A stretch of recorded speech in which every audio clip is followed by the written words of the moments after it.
Hello and welcome. There's nothing quite like the transition from summer into fall. Trading in your swimsuits for cozy sweaters. Days at the beach give way to cold, misty mornings and orange fall foliage. At least in theory, anyway, because where I live it's always nightmarishly hot. And around here, seasons are more of an abstract concept anyway. But nevertheless, summer is drawing to a close, and I figured it'd be as good a time as any to do kind of a end of season roundup of cool stuff I found in my thrifting adventures or in other places or whatever. So, we all like cool stuff, so let's see some cool stuff. I'm gonna take this off, it's so hot. There's not even anything in this mug. Alright, so as you can see, I've got quite the assortment here. Yeah, it's been a pretty good summer to say the least.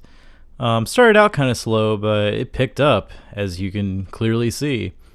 Most of it's from Goodwill, some of it's from other places, or just stuff people gave me. Like, this was truly the summer of people just giving me stuff.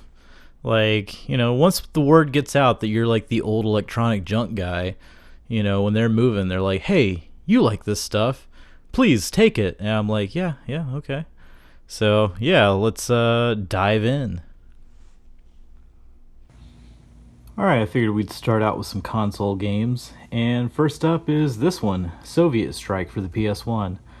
Don't really know much about it, never played it, but it looked cool, and, I don't really find PS1 games too often at my Goodwills. So when I do, and it's not something that's like total garbage, I usually pick it up. So, yeah, excited to try that. And then this one I was actually really excited to find because, no joke, like, not long before I found it, like seriously a couple days, I was thinking to myself, like, I want to find Fallout 3 at Goodwill. And I did. Like, I don't know, I've been going back and playing some of these games, and I really like playing them on a console. Not because the versions are better, they're certainly not, but playing like Fallout 3 or Fallout New Vegas or Oblivion or whatever on PC these days, I tend to get distracted because, like, I don't know, you get sucked into the black hole of like mods and patches and just, in the case of this game, trying to get it to work properly on Windows 10, which can be done, but it's a whole thing. And after a while, like, by the time you actually get the game running, if you haven't like done something that completely broke your install, by the time you get it running, you don't even want to play it anymore. So I've been enjoying playing like this kind of stuff on consoles because there's no distractions. It's just you and the game and nothing else. Like, I fell back in love with Oblivion after just like firing up the PS3 version on a whim. So that's cool. And then next is this Capcom Essentials like compilation thing. I'd never seen this before. But yeah, it's got Street Fighter, Devil May Cry 4, Mega Man 10. I don't know, it was weird, and I like some of these games, so why not, I never played Devil May Cry 4, but I don't know. I like the other ones. And then this, Rainbow Six Vegas 2. I haven't really gotten any 360 games in a while, which is a shame, because my 360 needs love, and I love these old Tom Clancy games. Like, this era was kind of the end of me being interested in them. Like, I liked Vegas 1, need to get a copy of that, but yeah, I never played Vegas 2, so I will soon. And this, the new jewel of my collection, Barbie Horse Adventures Wild Horse Rescue. Yeah, no explanation needed. Certainly will be a video on this someday. And then I've been on the Sims kick, so like, now I'm just like snatching up everything I find that I don't have already. And yeah, Sims 2 Pets, never really dabbled in this, not even normally the kind of thing I'd be interested in, but I don't know, why not? I found it, it was cheap. And right next to it was The Sims 2. I have this on PC, but I never played it on PS2. I've only played that other one I reviewed recently, and then the very first one I played briefly. But yeah, it's cool, why not? This I'm excited to play, Rampage Total Destruction. I don't know if it's good. It may not be, but you know, I like the old Rampage, so why not give this a try? And then this, Star Trek Voyager Elite Force. Set phasers to frag. Yeah, I don't know. I saw it, didn't really know anything about it, and thought it looked kind of interesting. We'll see if it's any good. I feel like I'm saying that about all of these, but you know, that's how it goes. And this, oh yes, this, I'm very excited for. I've been wanting this. I've been looking for this for a while at thrift stores, at game stores. It's not rare by any means. Like, it's easy as hell to find on eBay, but like I've said previously in other videos, I like to find things out in the wild. And this is so strange to me, like the Black Eyed Peas Sims game. And yeah, that's I've got it now. And I didn't find this in a store. It was actually a birthday gift from Mrs. Obsolescence, because she just gets me. So very excited for this. We'll definitely be doing a video on it. I've been wanting this for a video, so we'll see how that goes. And this, I had this previously, and it's just an awesome game. It's a third-person James Bond action game. Came out in 2004, I think, and it's just so good. Like, it's just a really good game, and I don't know what happened to my copy, but I have it now again, so that's cool. It's really underrated. I love this game. Played the hell out of it. And then this. I forgot to take out like all these stickers. But I've always been curious about these Far Cry spin-offs from like the later days of the original Xbox or the early days of the 360. But yeah, I don't know. I found this, and it was really funny. Like, speaking of this sticker, I went to Goodwill and I found it, and it was $3.98, and I was like, yeah, you know, why not? And it was in decent shape, not perfect, but decent. And I was walking around, and I went to one of the other media sections, and there was another copy of it, but for $1.98. And it was in a little bit better shape, so, you know, decision was easy there. And then another one I forgot to take a sticker off of. This Street Fighter Anniversary Collection thing for the original Xbox in a very ugly, transparent case. But, yeah, I don't know, I like Street Fighter, so why not? And then last, I've got Project Gotham Racing 2 for the Xbox. Just a good racing game. You know, I had it back in the day. Another one of those cases of not knowing what the hell happened to my old copy, but yeah, fun game. Why not? That's the catchphrase for this video. It's just why not? Why not spend money on these things? And then moving on, we got some PC games. Start out with these loose jewel cases. I don't buy these terribly often, but if it's something I really want, then I'll go for it. First up is this, Command & Conquer Renegade. I love this game. It is not a strategy game, it's more of a shooter, and I really need to find the box. So this is actually one of the boxes. Like, it's on my bucket list of like things I need to get back, because I had it way back in the day. I bought it used somewhere. And it just had a cool box, which I will track down and show off someday in another video. But really good game too. Yeah, I dig it. Ooh, not a game, but intriguing nonetheless. Radio Disney Music Mix Studio. So yeah, it's some sort of media center for kids, and I need to do a video on it. I actually tried a while back, but I was having difficulty, first off, getting the thing to work properly, and also just like capturing stuff for it. I don't know, I need to get that whole situation improved. But yeah, you make songs, kind of, and you can make little videos. It's weird. I played around with it a little bit. This was a good find. I had this back in the day. I got it when it came out, actually, and I loved it. Like, this game is awesome. And I played the hell out of it, and it was just a really cool game. Harry Potter and the Sorcerer's Stone. It was just so neat. Like, I don't know. And I played it after I got it, and it, like, still kind of holds up. Like, more or less. So, really awesome. Then I got this one, which is interesting. Don't find too much DOS stuff around my area. But yeah, best of 3D action games. The greatest collection of best-selling 3D games on one CD-ROM. And yeah, you know, you got Descent, Rise of the Triad. That's mostly why I bought it, was Rise of the Triad. But yeah, it's just like, I don't know, compilation of a bunch of stuff. Oh, it's got Doom, Dark Forces, that's cool.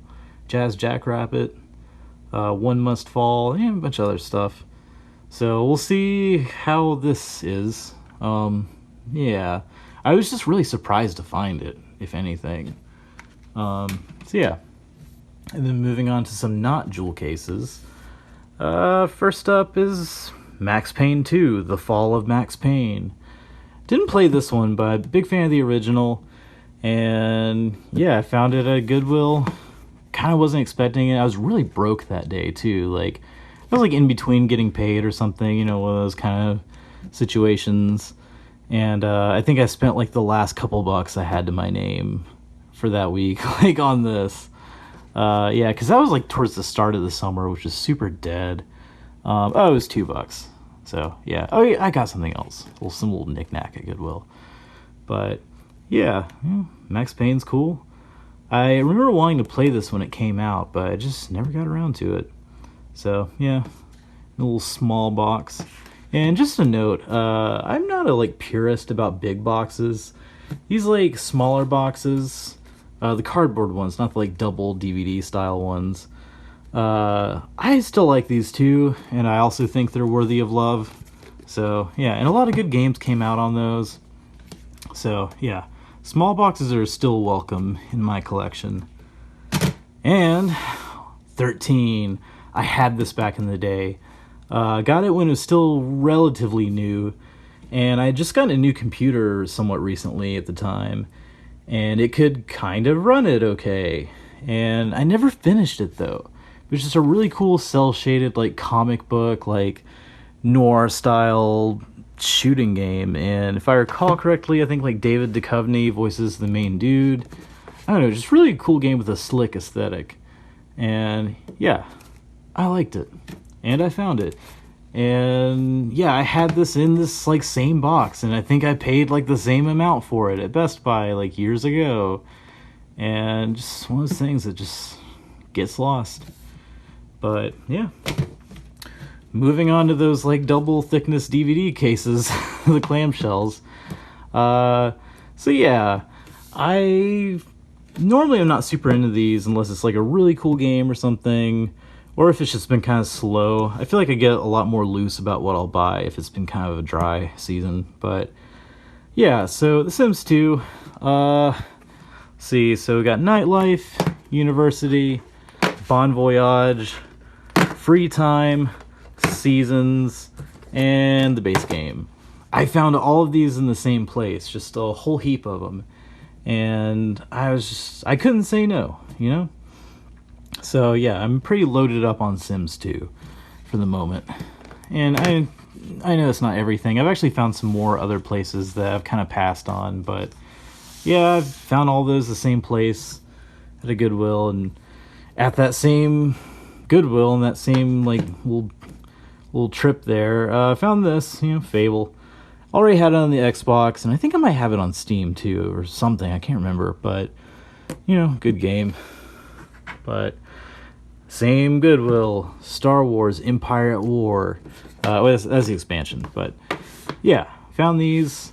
Never played this. Vaguely remember hearing about it when it came out, but never picked it up. And yeah, that particular Goodwill was just like the place to be for kind of mid-2000s PC games. But yeah, excited to try those. I've been kind of wanting to get back into some old Star Wars games. And then moving on Yeah. So these are all from the same trip. I stopped by the Goodwill closest to my house just on kind of a whim, and that particular Goodwill, I don't really find a lot of PC games, and certainly not in the box like this, even if it is just small boxes. But yeah, I stopped by just on my way back from somewhere, and I was like, I got some time in my hands, and I got a little extra cash. Like, see what we got. And I saw these, and I immediately like rushed back and grabbed a basket, and then came back over and scooped up almost all of them. I left like one behind that I already had. But yeah, there's some cool stuff in here. Soldier of Fortune. I haven't played this one, but I played the second one, and that game was absurdly violent. Like, just like the way you could like just dismember bodies in that game was just so insane. So yeah, we'll see how this one is. And a lot of these were definitely like budget buys. A lot of them have this like $9.99 sticker on them, or $19.99. So whoever it was that gave these away to Goodwill is definitely living the same kind of life I was living back in the 2000s. But yeah, Soldier of Fortune. Got this Die Hard game that I had vaguely heard of, but never played, don't know much about, but certainly excited to try it. But yeah, got a little gatefold here. I don't know, looks decent. I don't know, we'll see. Wolfenstein, I mean, I love this game. Been looking for this in the box. Not this particular release, but, you know, for a couple bucks, I'll take what I can get. So yeah, I mean, this game's a classic. I absolutely love it. I've got it on the Xbox, and I've got it digitally from, like, GOG or Steam or somewhere. But, yeah. No One Lives Forever 2. Very underrated series. Like, I wish they had kept this going. I have the first one for PS2, and it's just really cool. Just kind of a 60s like spy kind of deal with this girl as the protagonist. So yeah, and inside the case there's actually a jewel case copy of the first game, so I've got them both. I have the 2000 Action Game of the Year. So yeah, and this is in like pretty good shape. So yeah, very excited to find that. Been looking for it. Then I've never heard of this. Army Ranger Mogadishu. Yeah, I don't know. It's a shooter. Tomb Raider Angel of Darkness. I remember hearing this wasn't very good, but you know, whatever. Delta Force Task Force Dagger. Yeah, I never played this, but I remember seeing this in stores, and I thought the cover was really cool. The green and this like logo, I don't know, looks decent. There's a theme with these games, and it's shooting a lot of people in the face. And yeah, this is another one I saw everywhere back in the day. Delta Force Black Hawk Down, and yeah, I need to take this off, but I'm trying to do it gently. But yeah, another shooter. And this one I actually saw for a console, if I remember correctly. If that doesn't exist, then disregard everything I said. But I'm pretty sure I saw this on like the Xbox or something months ago at Goodwill, and I thought about getting it, but I passed on it. But now I've got it on PC. And yeah, it's another military shooter.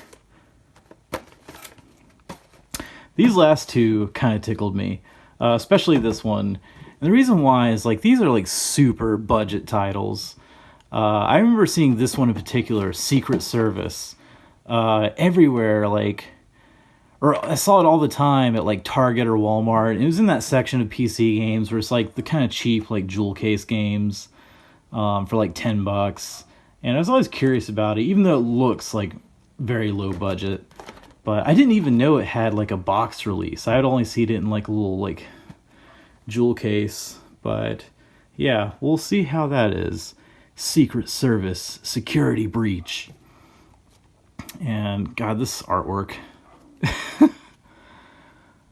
Yeah, well, I am more than likely going to do a video on this. If nothing else, I really want to play it to see if it's just to see. Always curious about it as a kid. And this is another one. I don't remember this one, or vaguely recall it, but never gave it as much mind as Secret Service, FBI, hostage rescue. I love this gatefold, like this screenshot. Like, wow, looks really high intensity. Really building up the tension here. But yeah, it's a Activision value release. So, yeah. But, yeah. Decent little stack of PC games to find unexpectedly on, a Saturday morning at a very suburban Goodwill where I usually don't find this kind of stuff. But, yeah. And I think that's all for PC games, really games in general. So, move on to computers and gadgets and gizmos. Got a lot of good stuff in that kind of vein. So, let's check it out. Well, this is certainly the season for old camera stuff. Yeah, which is cool. I've been getting back into photography and, I don't know, just been bit by that bug once again, and old film cameras are my favorite anyway. So, yeah, these all came from the same place. A very dear friend of the channel, her parents were moving and getting rid of a bunch of stuff, and she knew I liked this kind of thing, so she called me and she was like, hey, my parents are getting rid of a bunch of their stuff, and one of the things is a Tupperware full of old film cameras. Does that interest you? And I was like, hell yeah, like, when can I get it? I can come today if I have to. But yeah, I didn't really know what to expect going in. But I figured, like, okay, well, even if it's just like a box full of old Vivitar point and shoots, that's still fine. For free, you can't really complain. But once I actually saw what was included, I was blown away. And this isn't everything. There's a lot of other stuff still in the box. But it's just like, lens caps, body caps, filters, that kind of thing. But, yeah, there's some neat stuff here. Start off with this. This is really nothing special by today's standards. It's just a Rebel XT, DSLR. But the funny thing is I had this same body in black, and I used it up until a few months ago when it broke at that same friend's house. I was house sitting for her, and it was sitting on a table, and I picked it up, and the strap got caught like on a corner of the table, and it fell and ceased to work. So yeah, and then now I've got another one. And for the type of stuff I do, I don't really mind using something older like this. Like, I don't need 50 megapixels. I'm not doing like big print advertisements or anything like that. It's just, I don't know, live music, landscapes, candid photos of my friends doing dumb stuff, the occasional portrait. I don't know, just whatever. So yeah, this is cool. And it works fine. Slap a nice lens on it, good to go. And I've got this guy, another EOS, an EOS Elan 2E. This is a cool camera. I really like these film EOS cameras because, I don't know, sometimes I just want autofocus. And these work really good. You don't have to worry about lens compatibility or anything. As long as it's not an EFS lens, it just works. I've already got another one, an EOS 620 or 650, can't remember which, but the first model that was released in the range. But yeah, this is neat. The gimmick here is it's got like some eye-controlled focusing thing, which I've heard about but never used, and I'm really curious about how all that works. But only downside is the film door, the latch is just like, it just won't, it's broken. So I don't know if I'll be able to fix that, but if I really want to, I can just pick up another one. They're not terribly expensive, but these are good cameras if you just kind of don't feel like manual focus. But if you do, here's this. An iconic camera, the Canon AE1 program. These were really cool in their day just because they're really good, and from what I've been told, they were fairly inexpensive and got a lot of new people into SLR systems. My dad, he worked in a camera department at a store back in the day, and like back when this was released, actually, in the early 80s, 1981, I believe. But yeah, these sold like hotcakes, and there's so many of them around. Like if you're thinking of getting into this kind of thing, like chances are you've got a relative with one of these like sitting in a drawer somewhere. And yeah, they work well. And this one is in fantastic shape. Have not seen one of these this clean in quite a while. But yeah, scooting these off to the side, we've got quite a lot of Minolta. These are really cool cameras. I've been curious about the SRT series for a while, and for whatever reason, I just never owned one. This is my kind of camera. Just a big, all-mechanical, all-manual brick. Like, my favorite camera of all time is the Pentax K1000 and the MX, which is just basically a shrunk-down K1000. And this works along the same principle. It's heavy and chunky. Like, this weighs more than my Pentaxes, actually. And it's just like, you could kill someone with this. But yeah, just shutter, aperture, match needle. That's all I really want. Like, I don't need program modes. Sometimes aperture value is nice, but I'd rather just do this. So yeah, these are interesting. I've been wanting to get into them because the lenses are really good and still fairly inexpensive. It's not like trying to get into old Nikon, which is just depressing how expensive that's gotten. But yeah, this particular lens, this 55mm 1.9, does have some issues. It's got oily aperture blades. Basically, like, it happens sometimes with old lenses like this. Oil just leaks out onto the blades, and what you get is a result, if I can show it here. Oh my god. See how slow that is to stop down? And if you're actually shooting, it'll overexpose the image. And sometimes this one doesn't even want to go all the way down to like f16. Now it does, but yeah, you can see it's not very snappy. And if I turn off the depth of field preview, it's still, yeah. So, yeah. So that lens is kind of trash, but not a big deal. These other ones work. They're all 50mm primes, which is my preferred lens to shoot with. That's what I've got for most of my cameras, is just a fast 50mm prime, and I'm good to go. I am on the hunt for the 58mm 1.4 because it's just a nut-worthy lens. But yeah, I haven't picked one up yet.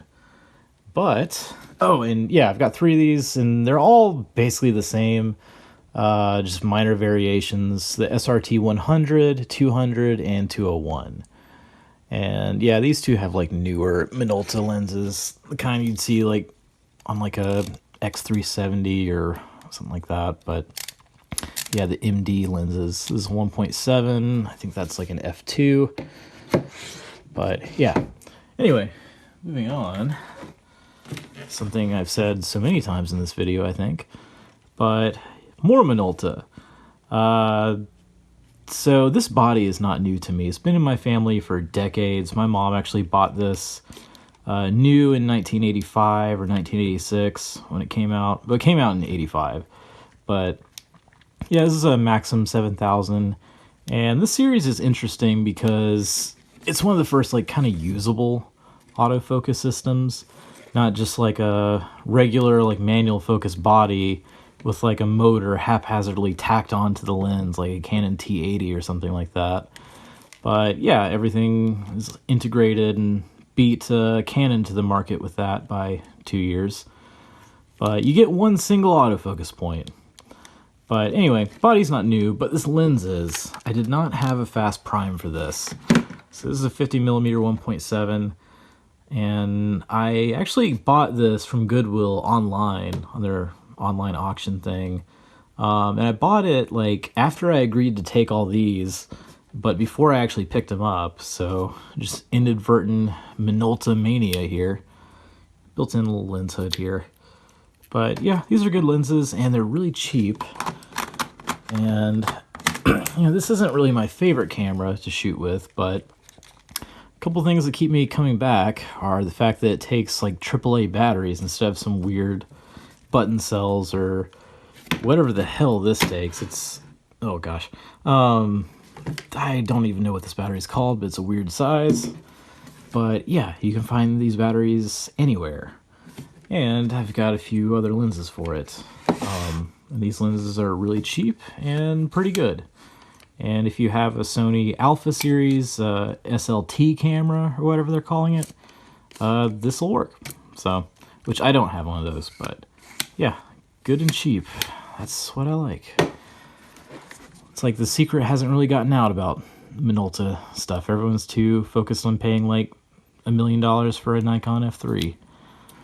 But yeah, Minolta was a really cool company. They released a lot of great cameras, and they also just continued to innovate and really like push the boundaries of what they could do. Like, it's sad they're not still doing stuff, but I guess they live on in the Alpha series, SLR, SLT, or whatever the hell cameras from Sony. But yeah, so that's all for camera stuff, but that's certainly not all for the amount of stuff I've accumulated. And now for some computer goodies. First we have this, which is not an Asus motherboard.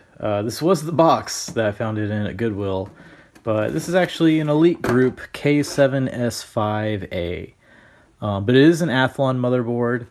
Already had RAM and a processor in it, as well as the heatsink, but I took that off and it's elsewhere. But yeah, got an Athlon 1400 and then 512 megs of RAM. So pretty neat. Few capacitors that need some attention, but I'll deal with that eventually. And this will definitely be seen again. I've already got a build plan in the works, just kind of waiting on some parts and got to take care of that and, you know, whatever.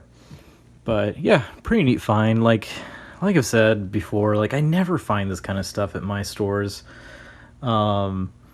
So yeah, I saw it and they had it at like a kind of a stupid price. It was like $20 or something. And I was like, not for $20. But then I saw it was like whatever sticker was on here was the color of the week. So I got it for half off. So yeah, $10, why not? And yeah. So very excited to get this together. Already got some stuff for it. Just need to track down a good power supply because a lot of power supplies won't work on these. Or not properly. Phil's Computer Lab has a good video on this. You need something with a really beefy 5-volt rail. But yeah, I have some watched on eBay and I'm probably about to pull the trigger, so this will come together relatively soon.